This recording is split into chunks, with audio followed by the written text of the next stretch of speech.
একটি ভয়ঙ্কর আত্মা স্কুলের বোর্ডিং এ থাকা সকলকে ফলো করতে শুরু করে আর এক সময় তাদের সবাইকে ভয়ঙ্করভাবে হন্ট করতে শুরু করে। শেষ পর্যন্ত তাদের সাথে কি হয়েছিল। হ্যালো হরর লাভার্স, আজকের ভিডিওতে এক্সপ্লেন করতে চলেছি 2019 সালে রিলিজ হওয়া একটি ইন্দোনেশিয়ান হরর মুভি যার নাম মাকমুন।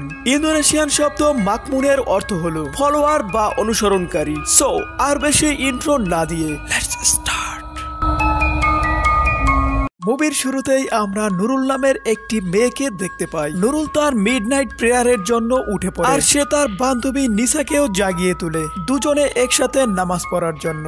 কিন্তু নিসার অলসতা কাটে না, সে তাই তাকে মানা করে দেয়। তারপর নুরুল একলাই মুখ ধুয়ে আসে এবং নামাজ পড়তে শুরু করে। তারপর আমরা দেখতে পাই নুরুল যখন নামাজ আদায় করছিল তখন রুমের দরজাটি একা একাই খুলে যায়, যেটা তার বান্ধবী নিসা শুয়ে শুয়ে দেখছিল, কিন্তু সে ভয়ে কিছু বলে না।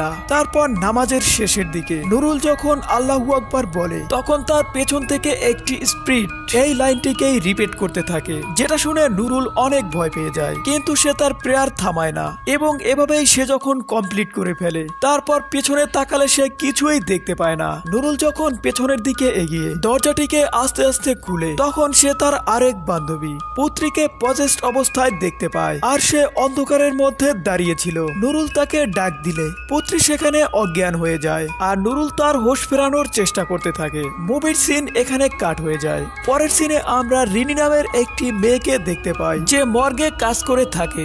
রিনির কাজ হলো কাটাছেঁড়া লাশদেরকে সেলাই করে ফেলা আর তার সাথে সাথে রিনির কাছে একটি পাওয়ারও রয়েছে, সেটা হলো সে মরা মানুষদের আত্মাকে দেখতে পেত। আত্মাদের মধ্যে কিছু আত্মার উদ্দেশ্য ছিল খারাপ আর কিছু আত্মাদের উদ্দেশ্য হলো রিনির কাছে একটি মেসেজ দেয়া, যার মাধ্যমে তারা তাদের প্রিয়জনদের শেষ কথাটি বলতে পারে। এমন কিছু সিনই আমরা মুভিতে দেখতে পাই। রিনি যখন ডেড বডি সেলাই করা শেষ করে হাত ধুতে যাচ্ছিল তখন সে একটি স্পিরিট দেখতে পায় আর রিনি এখানে বেশি হেজিটেট হয় না এবং আত্মাটিকে আগের মতোই ট্রিট করে, যার পর স্পিরিটটি সেখান থেকে চলে যায়। অন্যদিকে আমরা নুরুলকে দেখতে পাই যে তার বোর্ডিং স্কুল থেকে পালানোর চেষ্টা করছিল কোন একটি অকেশনে যাওয়ার জন্য, কিন্তু সে তার হেড মিস্ট্রেসের কাছে ধরা পড়ে যায় আর সে তাকে নিসা এবং পুত্রীর সাথে রুমে বন্ধ করে দেয়। রাতে তারা যখন শুয়েছিল তখন পুত্রী পুনরায় পজেসড হয়ে যায়। এটা দেখে নুরুল এবং নিসা রুম থেকে বেরিয়ে যায় আর দরজাটি বাইরে থেকে বন্ধ করে দেয়। তারপর যখন সবকিছু শান্ত হয়ে যায় তখন তারা আবার দরজাটি খুলে ফেলে। দরজা খুলে তারা পুত্রীকে মেঝেতে পড়ে থাকতে দেখে। তখন হেডমিস্ট্রেস সেখানে চলে আসে আর পুত্রীকে একটি থাপ্পড় মেরে বলে উপরে কোনো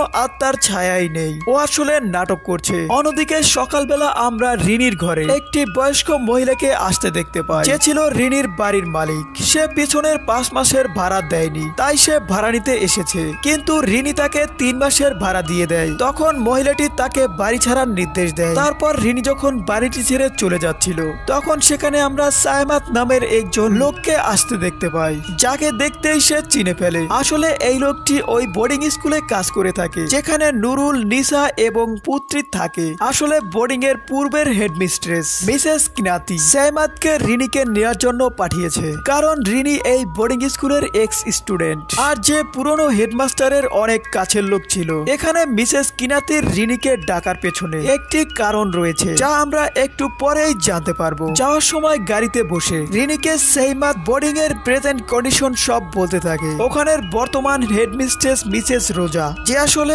অনেকটা রকচটা লোক আর বাচ্চাদের টর্চার করা তার প্রতিদিনের কাজ, কারণ বোর্ডিং এর ছুটি চলা সত্ত্বেও এই 3 জনের মার্ক কম থাকায় তাদেরকে যেতে দেওয়া হয়নি। তারপর একটি লম্বা সফরের পরে তারা শেষ পর্যন্ত বোর্ডিং এ পৌঁছে যায়। রিনি তার নিজের কামরার দিকে চলে যায় যেখানে সে অনেক বছর আগেই থেকেছিল আর তার পেছনে পেছনে নুরুল, নিসা এবং পুত্রীও চলে যায় আর রিনির কাছে তার সম্পর্কে জিজ্ঞেস করে। কথাবার্তার মাধ্যমে তারা জানতে পারে রিনি এই বোর্ডিং এর এক্স স্টুডেন্ট। এটা জানার পরে মেয়েগুলো রিনিকে জিজ্ঞেস করে সেও কি তার সময় এই বোর্ডিং এ কোনো আত্মাকে দেখতে পেত। অথবা কোনো আত্মা তাকে ডিস্টার্ব করতো কিনা। তখন রিনি বলে দেয় তার সাথে তো এমন কিছু কখনোই ঘটেনি। একটু পরে সেহমতের সাথে মিসেস রোজাও সেখানে চলে আসে আর সে রিনিকে বলে তুমি কি এখানে বাচ্চাদের পড়াতে ইন্টারেস্টেড? রিনি তাৎক্ষণিকভাবে কিছু বলতে পারে না, কারণ সে মনে করেছিল মিসেস কিনাতি তার সাথে দেখা করার জন্যই শুধুমাত্র ডেকেছে। একটু পরে রিনি তাকে হ্যাঁ বলে দেয়, কারণ তার কাছেও যাওয়ার মতো কোনো জায়গা ছিল না আর কিছু টাকাও সে পেয়ে যাবে। এখানে আমরা একটি বিষয় লক্ষ্য করি, মিসেস রোজা প্রথম থেকেই রিনির সাথে ডমিনেটিং মুডে কথা বলতে থাকে,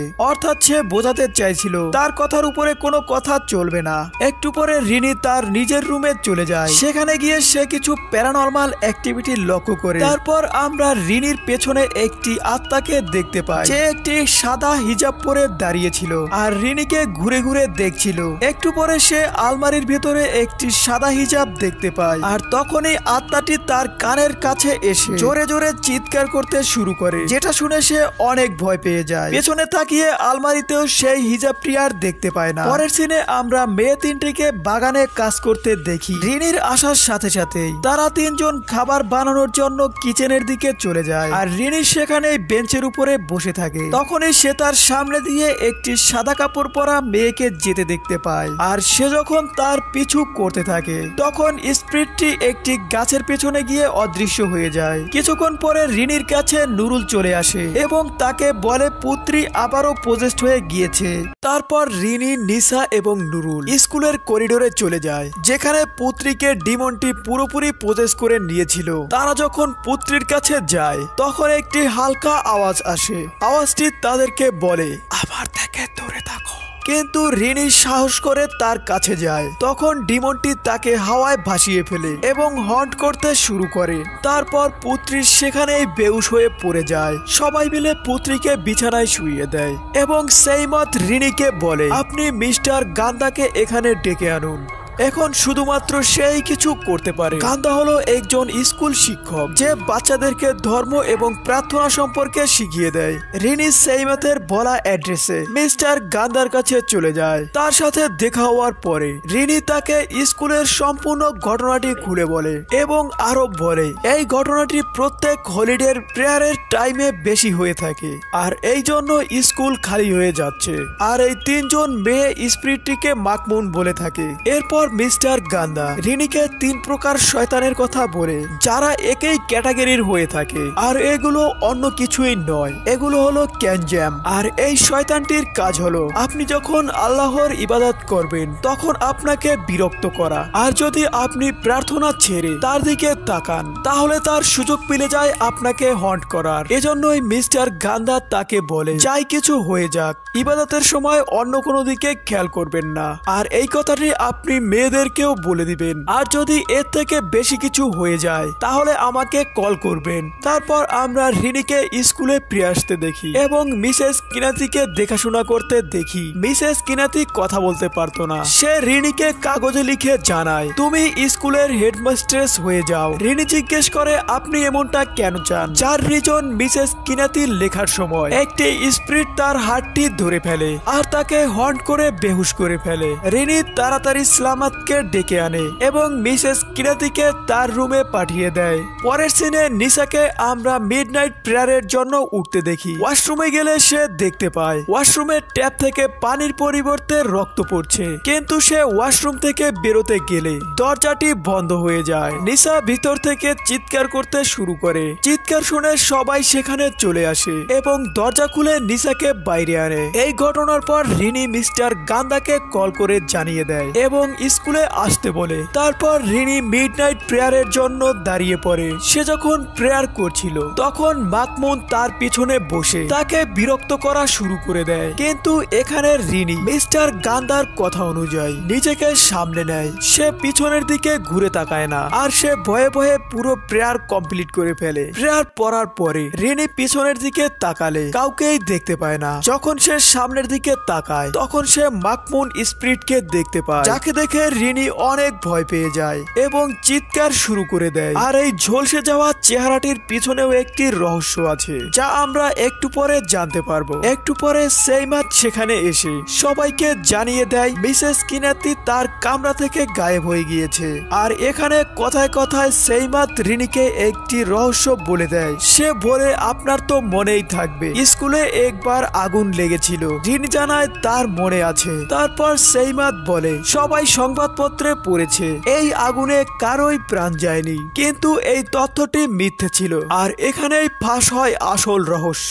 আসলে ওই আগুনে রিনির বান্ধবী ন্যান্সি মারা গিয়েছিল আর মিসেস কিনাতি এবং আমি মিলে তার লাশটিকে গার্ডেনে পুঁতে দিয়েছিলাম, কারণ কেউ যদি জেনে ফেলতো এখানে এমন একটি ঘটনা ঘটেছে আর একটি বাচ্চা মেয়ের মৃত্যু হয়েছে তাহলে স্কুলে তালা লেগে যেত।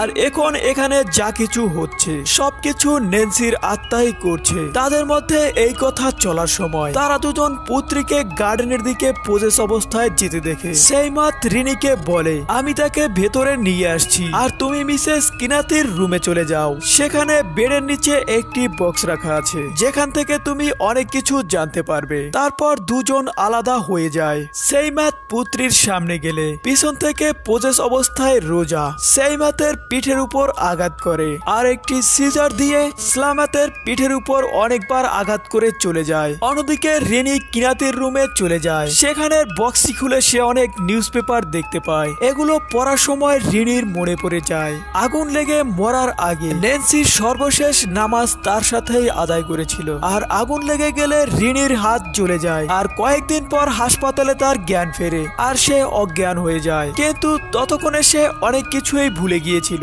অর্থাৎ সেখানে তার সাথে কি কি হয়েছিল। আর স্কুলের সবাই রটিয়ে দিয়েছিল ন্যান্সি কোথাও ভেগে গিয়েছে। একটু পরে বিদ্যুৎ চলে যায় আর রিনি ল্যাম্প জ্বালিয়ে দেয়। ল্যাম্প জ্বালানোর পরে রিনি সেখানে শব্দ শুনতে পায়। একটু পরে স্পিরিটটি তার পা টেনে ধরে যার ফলে সে পড়ে যায় এবং ল্যাম্পটির মাধ্যমে সেখানে আগুন লেগে যায়। তখনই সেখানে মিস্টার গান্দা পৌঁছে যায় আর সে রিনিকে রেস্কিউ করে নিয়ে আসে। তারপর মিস্টার গান্দা বাচ্চাদেরকে রেস্কিউ করার জন্য চলে যায়। তখন তার সাথে ন্যান্সির আত্মার দেখা হয়ে যায়। মিস্টার গান্দা এখানে এক্সরসিজম পারফর্ম করে, কিন্তু ন্যান্সির আত্মাটি ছিল অনেক শক্তিশালী, কিছুতেই সে যেতে চাইছিল না। অনেক চেষ্টার পরে ন্যান্সির আত্মা সেখান থেকে চলে যায়, কিন্তু একটু পরেই রোজার বডিকে পোজেস্ট করে চলে আসে। মিস্টার গান্দা এক্সরসিজমের মাধ্যমে ন্যান্সি এবং রোজাকে প্রথমে আলাদা আলাদা করে আর সবশেষে ন্যান্সির স্পিরিটকে এক্সরসিজমের মাধ্যমে জ্বালিয়ে দেয়। সবশেষে আমরা মিসেস কিনাতিকে হাসপাতালে ভর্তি দেখি। সে সবার কাছে তার কৃতকর্মের জন্য ক্ষমা চাচ্ছিল আর সে তখন আরো বলে ন্যান্সি বারবার পুত্রীকে পোজেস্ট করছিল কারণ সে তার বড় বোন ছিল। এতদিন তাদের পরিবার ভেবেছিল ন্যান্সি হয়তো কারো সাথে পালিয়ে গিয়েছে আর সে বেঁচে আছে, কিন্তু সে তো অনেক আগেই মারা গিয়েছে। তারপর মিসেস কিনাতি পুত্রী এবং রিনিকে সেই লোকেশনের কথা বলে দেয় যেখানে ন্যান্সিকে দাফন করা হয়েছে। আর তারপর তারা দুজন সেখানে গিয়ে তার জন্য প্রে করতে থাকে। আর এখানেই এই মুভিটি শেষ হয়। সো বন্ধুরা, এক্সপ্লেনটি ভালো লাগলে ভিডিওতে একটি লাইক দিয়ে চ্যানেলটি অবশ্যই সাবস্ক্রাইব করে দিবেন, নইলে ন্যান্সির আত্মাকে পাঠিয়ে দেব। So subscribe.